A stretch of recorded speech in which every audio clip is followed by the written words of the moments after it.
अस्सलाम वालेकुम friends, welcome back to my YouTube channel daily tips with अस्मा।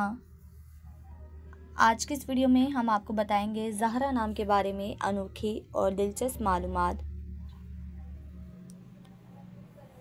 ज़हरा नाम का शुमार लड़कियों के नामों में होता है। ज़हरा एक इस्लामी नाम है। ज़हरा नाम की इब्तदाई तारीख अरबी ज़ुबान से निकलती है।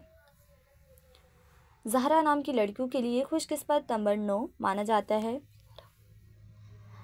माहिरीन के मुताबिक ज़हरा नाम की लड़कियां बहुत नाजुक मिजाज होती हैं। ज़हरा नाम का मतलब है रोशन, खूबसूरत। ज़हरा नाम की लड़कियों के लिए खुशकिस्मत दिनों में मंगल और जुमेरात का दिन शामिल है। ज़हरा नाम के अफराद के लिए मुवाफिक रंगों में सुर्ख और बनफशी रंग शामिल है।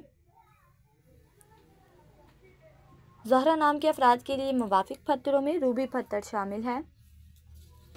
खुशकिस्मती वाली धातों में हिंसों के हिसाब से लोहा और तांबा शामिल है।